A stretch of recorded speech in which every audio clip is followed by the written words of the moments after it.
Student आज का आज रियल एनालिसिस का ये 9th लेक्चर है। तो इस लेक्चर में कुछ हम कल एग्जांपल्स करेंगे।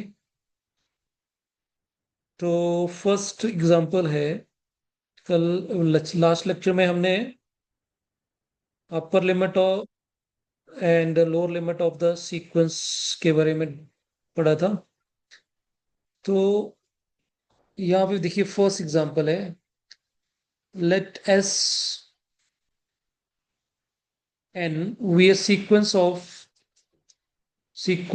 containing all rationals, then every real number is subsequential limit and supremum of Sn will be plus infinity and infimum of Sn will be minus infinity। ऐसा क्यों?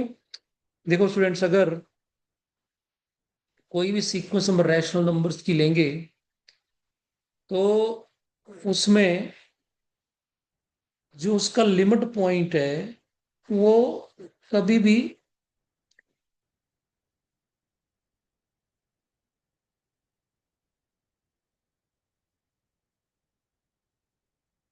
रैशनल नहीं होगा।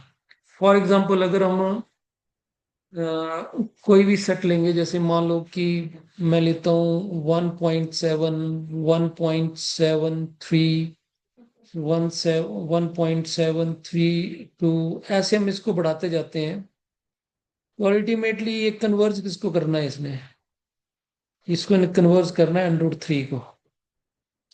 उसी तरह से 1.4 ले लो, फिर 1.41, फिर 1.4142, मतलब रैशनल नंबर की जो सीरीज लेंगे तो डेफिनेटली किसको कन्वर्ट करने वाली है?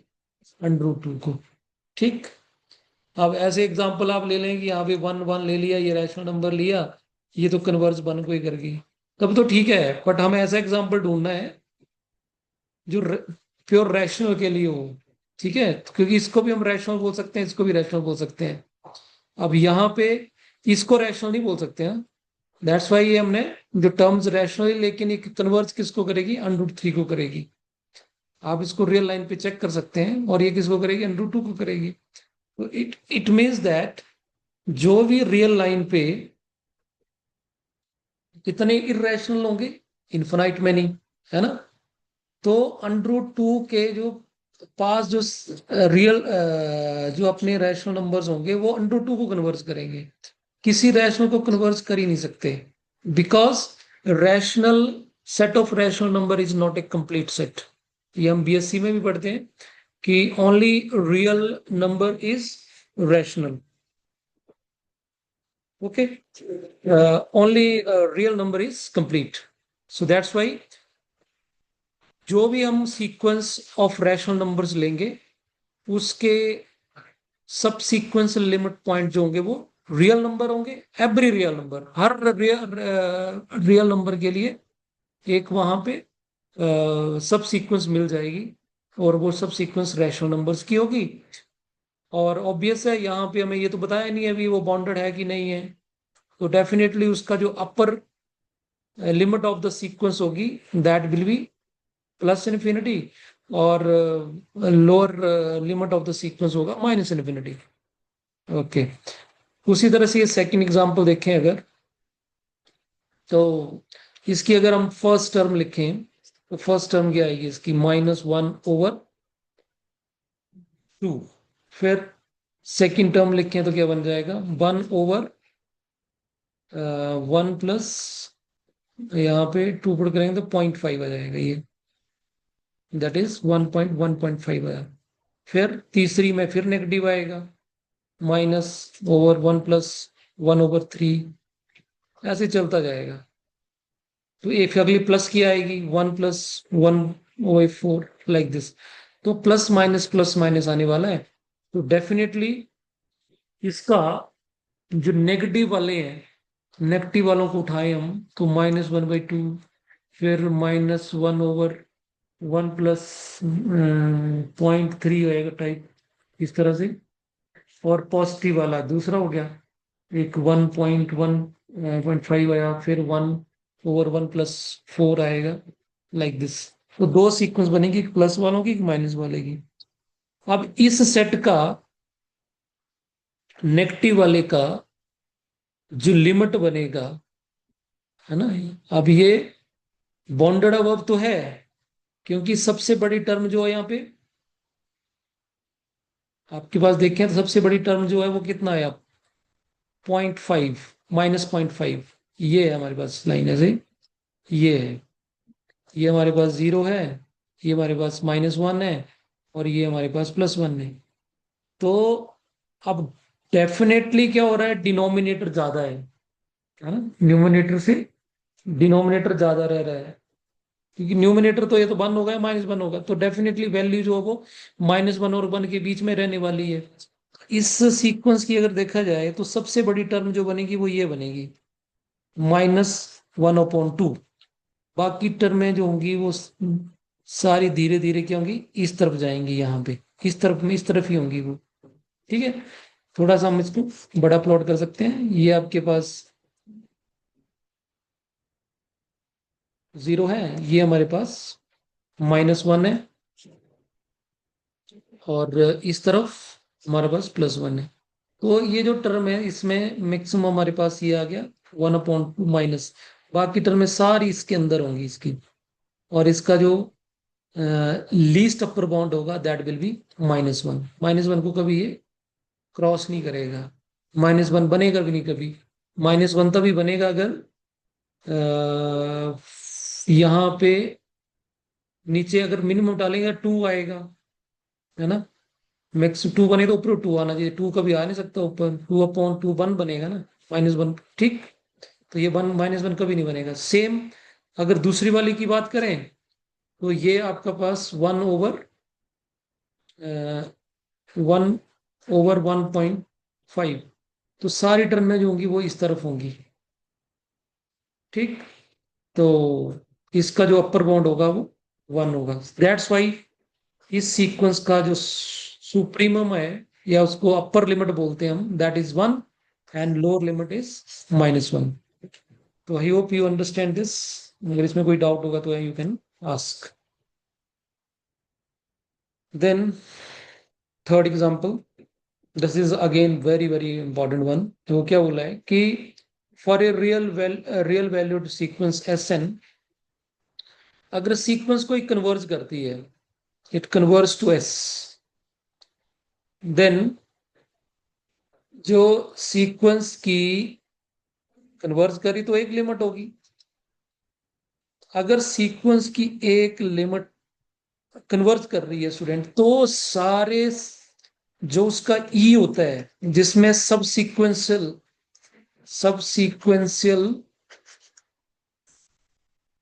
लिमिट्स पॉइंट्स होते हैं, लिमिट्स होती हैं, वो एक ही होगी, ज्यादा होंगी ही नहीं, है ना।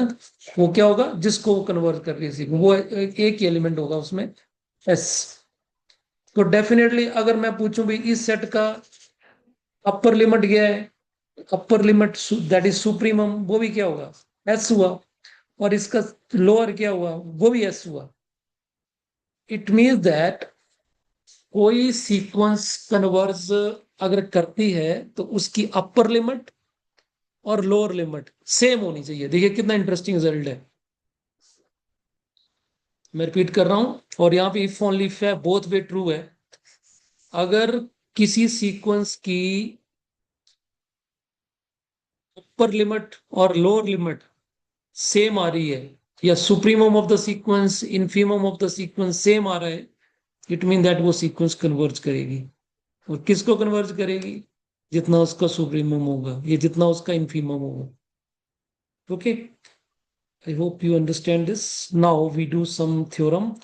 और थ्योरम सिंपल है, इसका प्रूफ तो हम नहीं करेंगे। क्या बोला है कि कोई सीक्वेंस है SN जो TN से छोटी है, when n is greater than equal to capital N। ठीक, तो ये ऑलवेज इसकी जो हर टर्म जो है, इसका मतलब ये हुआ कि S कैपिटल N जो है वो S T कैपिटल N से छोटा होगा, SN+1 जो है वो TN+1 से छोटा होगा, क्योंकि ये आपकी इससे छोटी रहेगी, हर टर्म छोटी होगी, तभी हम बोलेंगे कि ये सीक्वेंस छोटी है तो इस सीक्वेंस का जो इनफीमम होगा, infimum of this sequence will also less than equal to infimum of Tn. Okay, और सुप्रीमम ऑफ Sn भी छोटा होगा सुप्रीमम ऑफ Tn से। तो ये तो सिंपल रिजल्ट है स्टूडेंट्स। ठीक, अब देखो यहाँ पे इंपॉर्टेंट चीज है, इसको अगर थोड़ा आप याद करेंगे तो बीएससी में हम स्क्वीज प्रिंसिपल पढ़ते थे, वही है स्क्वीज प्रिंसिपल। क्या देखो, ये जो सीक्वेंस है एक्सएन, ये जीरो और इस सीक्वेंस के बीच में है, एसएन के बीच में। कब? जब एन जो है वो कैपिटल एन से बड़ा है। और अगर ये सीक्वेंस एस जीरो को कन्वर्ज करेगी तो इधर भी जीरो और इधर भी जीरो, तो ये किसको कन्वर्ज करेगी? ये भी जीरो को कन्वर्ज करेगी। तो आगे लिखा है if S N is converge to zero then S N जो सीक्वेंस है वो जीरो को कन्वर्ज कर रही है, तो ये भी किसको कन्वर्ज करेगी? जीरो को कन्वर्ज करेगी। क्लियर? आप खुद ही आइडिया लगा लो स्टूडेंट कि हमारे पास ऐसी सिचुएशन है, ये जीरो है ना। अब ये बोलता है कि इस जीरो से इधर को जाएंगी नहीं, और दूसरी सीक्वेंस एस एन है और इसके बीच में एक सीक्वेंस एक्स एन है। इसका एस एन का मतलब कि इसकी जो टर्म्स है स्टूडेंट्स एस एन की, वो धीरे धीरे टर्म है जो धीरे धीरे धीरे धीरे धीरे धीरे कहाँ जा रही है? जीरो की तरफ जा रही है। अब जो एक्स एन है वो इससे ऊपर तो जा ही नहीं सकता, इधर को जाएगा नहीं क्योंकि छोटी है साइड टर्म में, तो डेफिनेटली इसको भी कहाँ जाना पड़ेगा? इधर ही जाना पड़ेगा। ठीक, तो ये हम बात यूज करेंगे इनको। तो ये कुछ रिजल्ट्स हैं, तीन चार रिजल्ट हैं, आज हम इनको प्रूव करेंगे वन बाई वन। तो पहला रिजल्ट है if p is greater than zero and then limit N tend to infinity one over p n raise to power p भी क्या होगा? जीरो को कन्वर्ज करेगा। मीन टू से दैट अगर p positive है तो ये सीक्वेंस है one over N raise to power p, ये किसको कन्वर्ज करेगी? जीरो को कन्वर्ज करेगी। ये प्रूव करना है। सेकंड थर्ड इस तरह से। तो पहले फर्स्ट का प्रूफ देखते हैं। ओके, हमें प्रूव करना है कि this is converge to zero when p is positive. Okay students, तो हम डेफिनेशन लगाते हैं यहाँ पे। तो for given epsilon greater than zero, epsilon select कर लिया मैंने, अब ये जीरो को कन्वर्ज कर रही है तो इन दोनों का डिफरेंस एप्सिलॉन से कम होना, ये लेके चल पड़े। अब हमें क्या ढूंढना पड़ेगा? We have to find that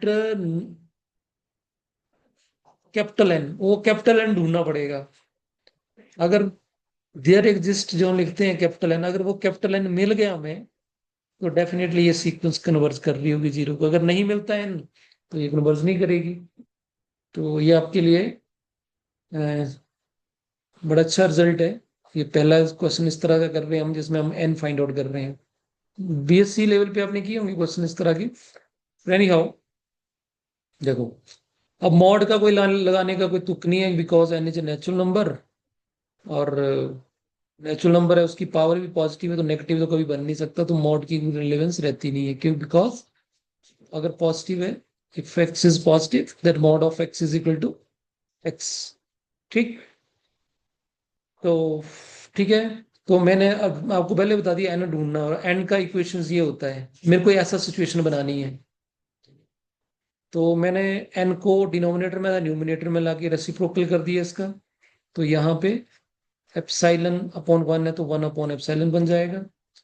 अब मेरे को ये पावर हटानी है तो दोनों तरफ पावर मैंने अरेज कर दी वन ओवर पी। तो यहां से क्या प्रूव हो, क्या हो गया कि एन जो है, ये जो स्मॉल एन है, ये स्मॉल एन अगर इस क्वांटिटी से बड़ा होगा तो ये वाली जो हमने इनक्वालिटी ली है mod of one over N raise to P minus zero, ये एप्सिलॉन से छोटी रहेगी। तो इट मीन्स दैट हमें एन क्या लेना चाहिए?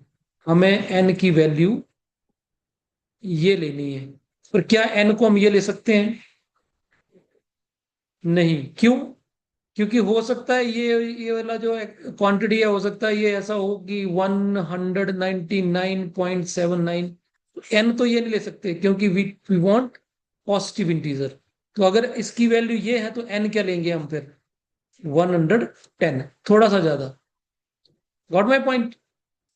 तो क्या लिखा हमने यहां पे नीचे देखो, take n be a positive integer just greater than this.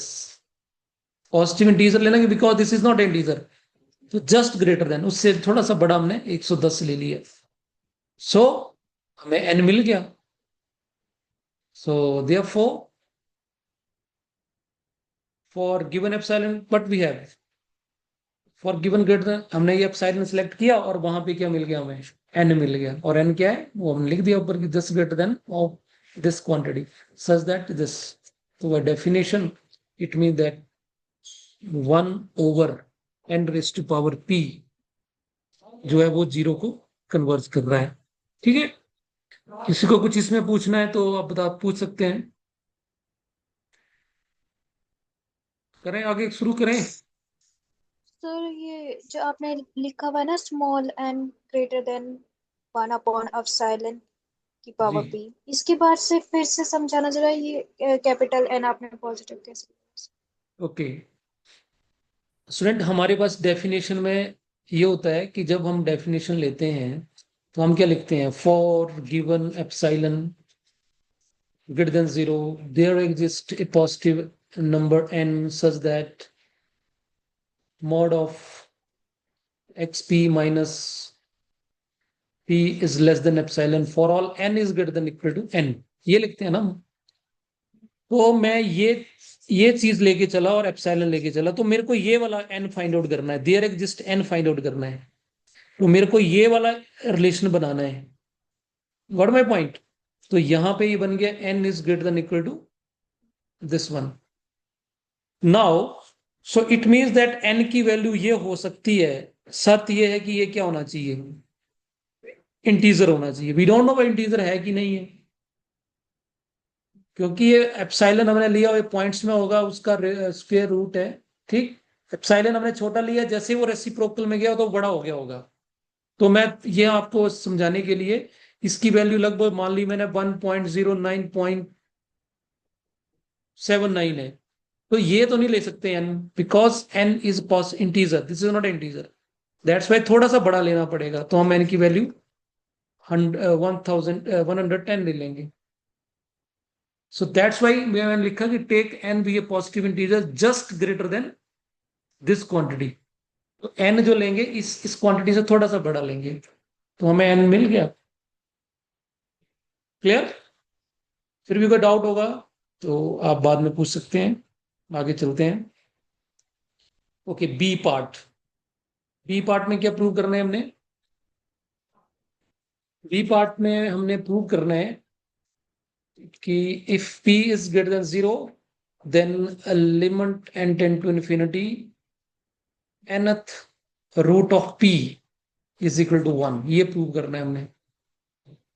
इसको लिमिट पढ़ते हैं, लेकिन इसको पढ़ना ऐसा चाहिए कि सीक्वेंस, ये जो सीक्वेंस है p raise to power 1 by n, it is converse to 1। ये प्रूव करना है हमने। ओके, तो दो अलग अलग केसेस कर लेते हैं। p 0 से बड़ा है तो पहले हम लेते हैं कि p इज 1 से बड़ा है, तब क्या होगा। फिर इक्वल टू 1 के लिए कर लेंगे, फिर 0 और p के बीच में कर लेंगे। तो सबसे पहले मैंने क्या किया, मेरे को ये प्रूव करना है, तो इस 1 को मैं इधर शिफ्ट कर देता हूं। अगर अगर इस 1 को मैं इधर शिफ्ट कर देता हूं, इसको मैं इधर शिफ्ट कर दूं अगर, तो what we get this minus is equal to 0। तो इसको मैंने क्या किया, एक्स एन मान लिया। तो इट मीन दैट अब मेरे को ये प्रूव करना है कि एक्स एन जो वो 0 को कन्वर्ट कर जाए। तो definitely nth root of p 1 को कन्वर्ट करी जाएगी। ठीक, सो डेफिनेटली ये क्वांटिटी पॉजिटिव होगी।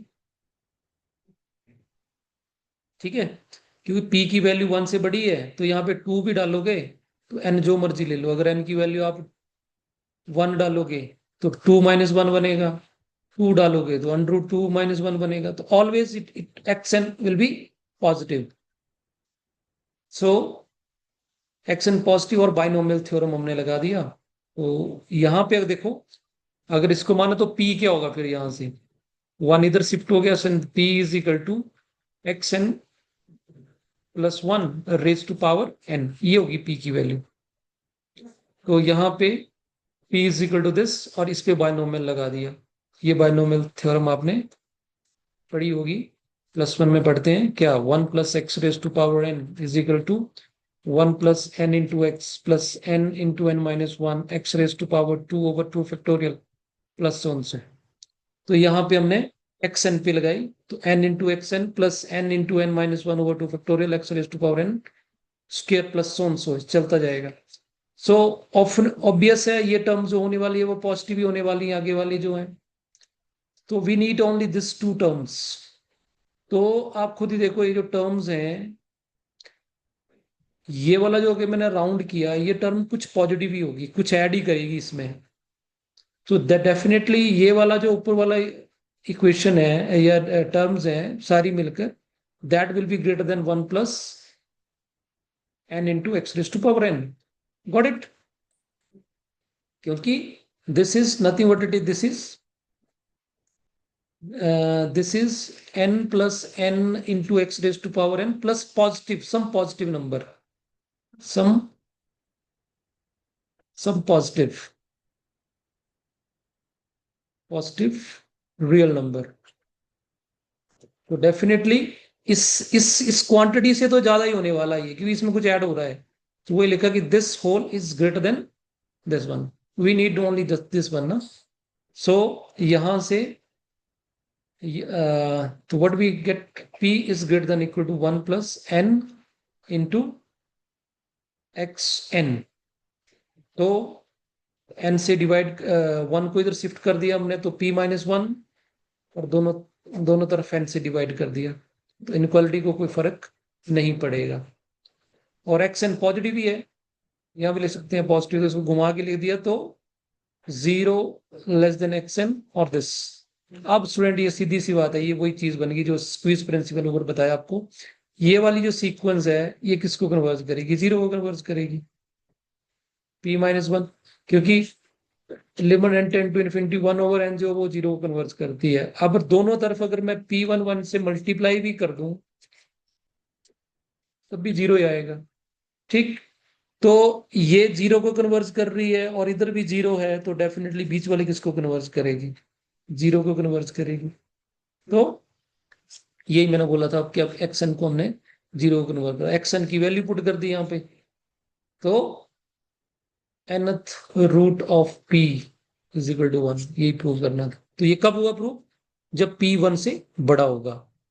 अगर p इक्वल टू 1 हुआ तब तो कुछ भी प्रूव करने की जरूरत नहीं है, 1 पुट कर दिया तो क्या बना, nth root of 1, nth root of 1 is 1, that is equal to 1। अगर कॉम्प्लेक्स नंबर्स होते हैं तो nth रूट ऑफ 1 1 नहीं होता, पर x we are dealing with real numbers, that's why nth root of 1 is 1। Got it?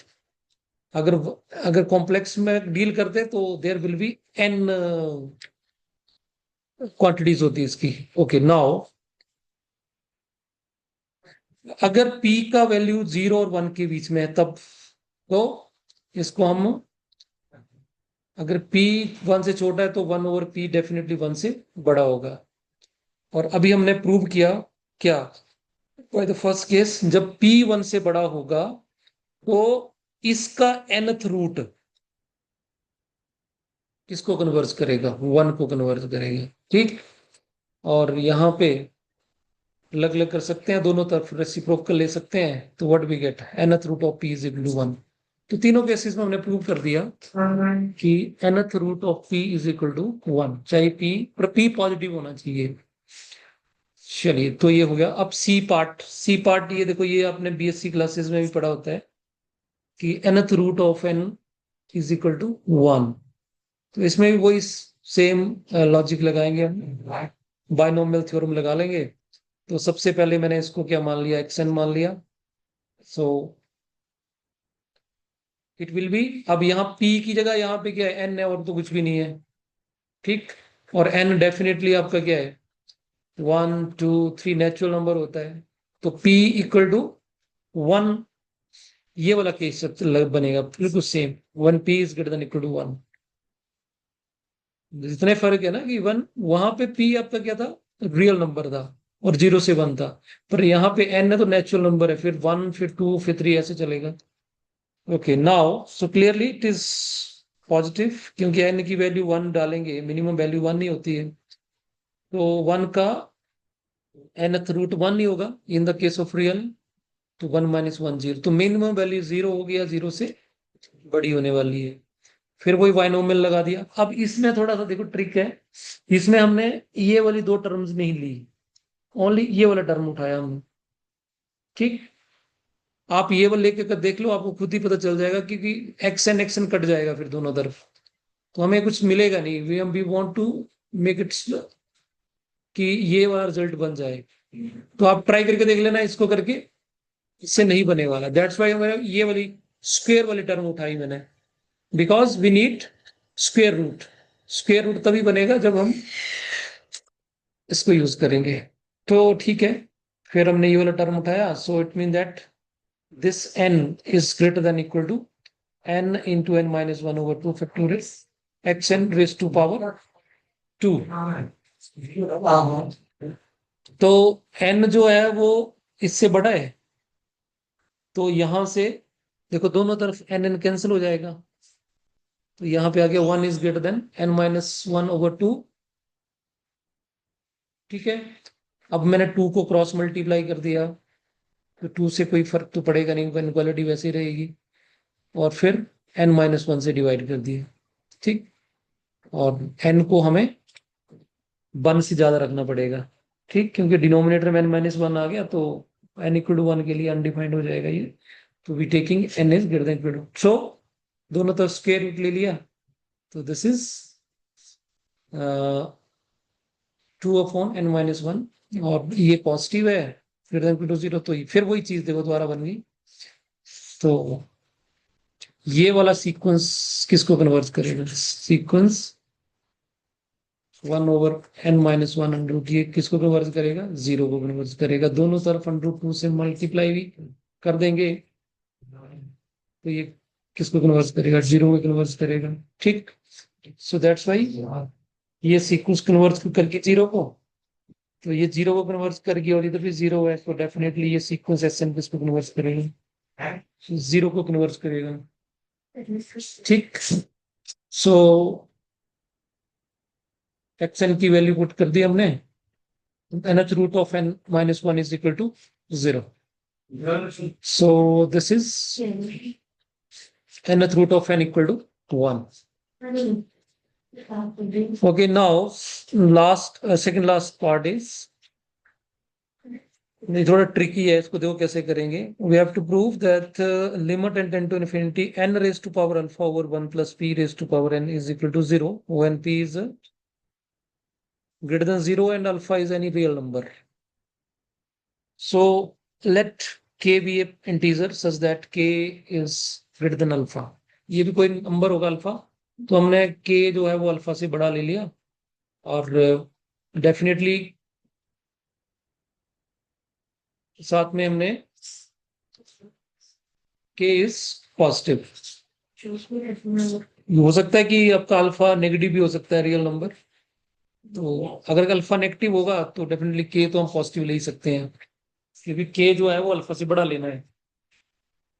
तो alpha negative हो positive हो, what we take k is positive, क्योंकि अगर अल्फा की वैल्यू -10 भी होगी तब भी हम 1 ले सकते हैं कि 1 तो बड़ा होगा -10 से, लाइक दैट। तो यहाँ पे हमने n ले लिया 2k से बड़ा, twice of k, we take n is greater than equal to twice of k। अब देखो यहाँ पे मैंने ये वाली क्वांटिटी बनानी है student, 1 plus p raise to power n, तो 1 plus p raise to power n ले लिया मैंने, और इस पे बाइनोमियल लगा दी मैंने। ठीक, तो बाइनोमियल मैंने यहाँ पे कोएफिशिएंट वाली लगाई, तो क्योंकि वी नीड n स्क्वायर बनाना मेरे को, बिकॉज यहाँ पे n raise to power k पड़ा है, तो मैंने ये वो इस तरह का रिजल्ट लगाया, और डेफिनेटली ये सारी जो पॉजिटिव ये क्वांटिटीज होंगी ये पॉजिटिव होंगी, इससे आगे भी सारी पॉजिटिव होंगी. So this whole collection of terms will be greater than from this single term. ठीक, इन सभी का सम जो होगा वो इस सिंगल टर्म से बड़ा ही होगा. ओके नाउ अब मैंने एनसीआर का फॉर्मूला लगा के इसको ओपन कर दिया, तो it is n factorial over n minus k factorial into k factorial. अब इसको हम सिंप्लीफाई कर सकते हैं, तो एन फैक्टोरियल को क्या लिख सकते हैं हम, 1 into 2 into 3 up to n, यहां तक लिख सकते हैं. तो बीच में डेफिनेटली n माइनस के भी आएगा, तो 1 2 3 अप टू n माइनस के इंटू एन माइनस के प्लस 1 आगे तक ये ओपन है. ये तो सिंपल +1 लेवल का मैथमेटिक्स है. तो यहां से लेके 1 से लेके यहां तक सारी टर्में आपकी N N minus k factorial से कैंसिल आउट हो जाएंगी. तो वी लेफ्ट विद दिस. तो हमारे पास क्या आ गया, this these quantities and into p raised to k over k factorial. अब स्टूडेंट्स देखो यहाँ पे रिजल्ट लगाएंगे. अब देखो n जो होगा वो n/2 से बड़ा होगा. ठीक, आप n की वैल्यू पुट करके देख लो. अगर 1 पुट करेंगे तो 1 इज ग्रेटर देन 1/2. 2 पुट करेंगे तो 2 इज ग्रेटर देन 1. 3 पुट करेंगे 3 इज ग्रेटर देन 3/2. क्लियर. उसी तरह से इस ये जो है वो n/2 से बड़ा है. उसी तरह से n-1 भी n/2 से बड़ा होगा. आप पुट करके देख लो, n की वैल्यू 2 पुट करो तो क्या बनेगा, 1 1 minus 1 is greater then 1/2. 3 put करेंगे तो इसी तरह से सारी की सारी क्वांटिटीज जो है वो n/2 से बड़ी होंगी. ये भी n/2 से बड़ी होगी, ये भी n/2 से बड़ी होगी. तो ये कितनी टर्म्स हैं, अगर यहां से हम शुरू करें, सो ये हमारे पास n-0 है तो यहाँ पे, और यहाँ पे क्या है, यहाँ पे इस टर्म को ले सकते हैं n-k-1. ये तो इट मीन्स दैट यहां से काउंटिंग करी 0 से शुरू, 0 1 2 3 अप टू k-1. तो कितनी टर्म्स हुई, k. क्लियर. तो ये k टर्म्स जो है, हर टर्म जो है n/2 से बड़ी है. तो it means that this whole term is greater than equal to n/k over 2 raised to power k. क्यों, क्योंकि इस टर्म के लिए भी n/2 आएगा, दूसरी टर्म के लिए भी n/2 आएगा, तीसरी के लिए भी, अप टू n टाइम्स ऐसे होगा. तो n into n into n कितने टाइम्स आएगा, k times. That's why n raised to power k. उसी तरह से 2 भी डिनोमिनेटर में n टाइम्स आएगा, सो 2 को n टाइम्स मल्टीप्लाई करेंगे, that will B 2 raised to power k. Okay, so finally we reach here है ना, कि 1 plus p raised to power n is greater than n raised to power k, p raised to power k over n, k factorial 2 raised to power k. तो मेरे को ये denominator में चाहिए, जो प्रूफ है उसमें डिनोमिनेटर में ये क्वांटिटी, तो मैंने दोनों तरफ रेसिप्रोकेट कर दिया. ठीक, तो जो क्वांटिटी नीचे थी वो ऊपर चलेगी और यहाँ पे ये टर्म बन गया, और ये क्वांटिटी तो पॉजिटिव रहने वाली है. अब यहाँ पे ओके, अब देखें तो हमने क्या प्रूव करना है, limit n tend to infinity k n raise to power k over 1 plus p raise to power n. तो हमें n raise to power k चाहिए, तो n raise to not k alpha, n raise to power alpha. तो n raise to power alpha से through multiply कर देते हैं, और अल्फा पॉजिटिव है, n भी पॉजिटिव है, तो ये पॉजिटिव क्वांटिटी होगी. तो पॉजिटिव से जब हम इनक्वालिटी में मल्टीप्लाई करेंगे तो साइन को कोई फर्क नहीं पड़ेगा, एज इट इज रहेगा. तो यहाँ पे मल्टीप्लाई कर दिया तो k रेज टू पावर ये वाला टर्म एज इट इज आया, ये वाला एज इट इज आया, p raise to power k alpha as it is आया, और डिनोमिनेटर में n raise to power k पड़ा है, और ऊपर हमने n रेज टू अल्फा से मल्टीप्लाई, तो इन दोनों को क्लब करके क्या बनेगा, n raise to power alpha minus k. अब ये खुद ही देख लो कि ये अल्फा माइनस k पॉजिटिव होगा कि नेगेटिव होगा. अब अल्फा जो हमने अल्फा और के में क्या रिलेशन लिया हमने, अल्फा देखो के जो है वो अल्फा से बड़ा है. ठीक, के जो है वो अल्फा से बड़ा है. k is greater than alpha, तो अगर इसको इधर लेके जाएंगे तो इट विल बी नेगेटिव। तो वही लिखा कि alpha minus k is negative because k is greater then alpha. अब ये नेगेटिव है और n की पावर अल्फा माइनस k है तो इक्वल टू 0 क्यों आएगा? बिकॉज अभी हमने फर्स्ट पार्ट में यही प्रूव करा कि p की वैल्यू अगर 1 से कम होगी। ये देखो फर्स्ट पार्ट में क्या था,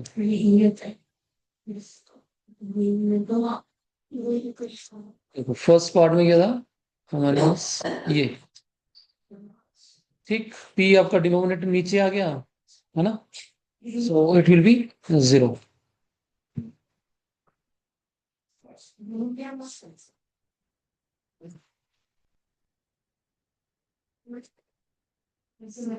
तो वही चीज होगी कि यहाँ पे ये वाला क्वांटिटी 0 को कन्वर्ज कर गया। अगर ये 0 को कन्वर्ज कर गया और ये हमारी चीज जो है ये सभी इससे से मल्टीप्लाई भी कर देंगे तब भी ये 0 को कन्वर्ज करेगा, क्योंकि ये 0 को कन्वर्ज कर रहा है तो इट कन्वर्ज टू 0 और 0 के बीच में। That's why limit this and into infinity n raised to power alpha over 1 plus p raised to power n इसको कन्वर्ट करेगा 0। इसमें कोई स्टेप को पता नहीं चला होगा तो आपने ये मेरे से डिस्कस कर लेना, क्योंकि अब हमारे पास 2 ही मिनट रह गए।